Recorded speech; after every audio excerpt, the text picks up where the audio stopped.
स्वागत है आप सभी का सार्थक संवाद के नए प्रोग्राम 70वीं बीपीएससी पीटी इन शॉर्ट्स में। कार्यक्रम की इस कड़ी में हम देखने वाले हैं भारतीय संविधान और राज्य की अवधारणा को। तो आइए देखते हैं। भारतीय संविधान में राज्य शब्द का प्रयोग कई अर्थों में किया गया है। कहीं यह राज्य के रूप में है, कहीं यह प्रांत के रूप में है, तो कहीं इसका दायरा कहीं अधिक व्यापक है। तो आइए हम देखते हैं राजनीति विज्ञान में राज्य के तत्व क्या क्या हैं। राजनीति विज्ञान में राज्य के तत्वों को देखें तो जनसंख्या, संप्रभुता, सरकारें और भूभाग अर्थात क्षेत्रफल, ये चार तत्व राज्य को राज्य होने के लिए आवश्यक हैं। अब संप्रभुता क्या होती है? तो बाहरी निर्णय, आंतरिक निर्णय लेने की स्वतंत्रता, उसे ही संप्रभुता कहते हैं। तो आइए प्रांत बनाम राज्य को देखते हैं। प्रांत बनाम राज्य में समानताएं हैं, जनसंख्या, सरकारें और भूभाग अर्थात क्षेत्रफल। ये तीन समानताएं तो पाई जाती हैं, पर एक भिन्नता है, संप्रभुता नहीं होती। और किसी भी राज्य को राज्य, किसी भी प्रांत को राज्य होने के लिए संप्रभुता, जनसंख्या, क्षेत्रफल अर्थात भूभाग और सरकारें, इन चारों चीज़ों की आवश्यकता होती है। तो अर्थात बिहार, उत्तर प्रदेश, मध्य प्रदेश, ये सभी राज्य नहीं है, प्रांत हैं।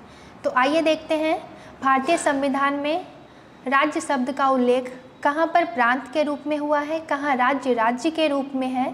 आइए, और कहीं इसका दायरा कहीं अधिक व्यापक है। भारतीय संविधान में राज्य शब्द का प्रयोग 3 जगहों पर हुआ है। प्रस्तावना में राजनीति विज्ञान के अर्थ में, अनुच्छेद 1 को देखें तो प्रांत के अर्थ में, वही अनुच्छेद 12 को देखें तो इसका दायरा कहीं अधिक व्यापक है। आइए प्रस्तावना को देखते हैं। प्रस्तावना में राज्य शब्द का वही अर्थ है जो राजनीति विज्ञान में राज्य का अर्थ होता है। अनुच्छेद 1 का बेयर एक्ट का अगर हम लैंग्वेज देखें तो India that is Bharat shall be union of state.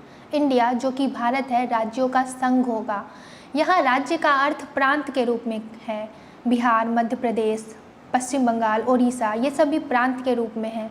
और अनुसूची 1 में इन सारी राज्यों, केंद्र शासित प्रदेशों के नाम उल्लेखित हैं।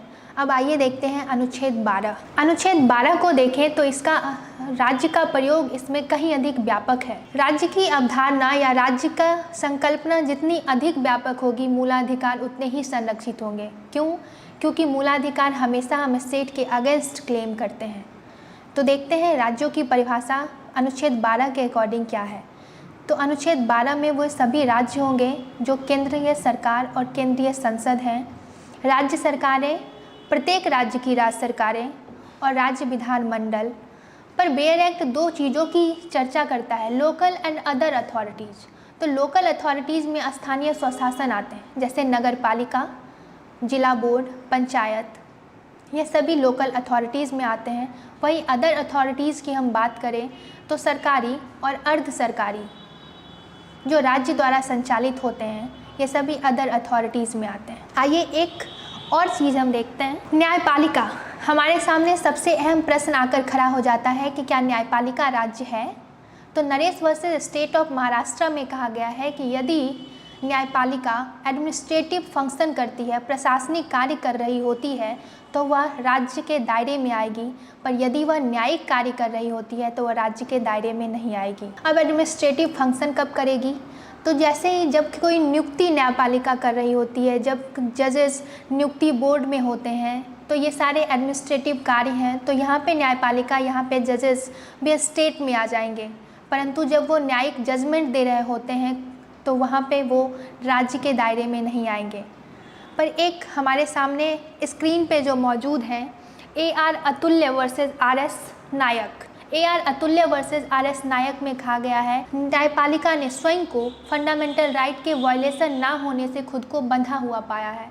अर्थात न्यायपालिका भी फंडामेंटल राइट को वायलेट नहीं कर सकती। तो इसी तरह हमसे जुड़े रहिए, हम अगली कड़ी में ऐसे ही कोई नई कड़ी को लेकर आएंगे। तो हमसे जुड़े रहिए, पढ़ते रहिए, बढ़ते रहिए।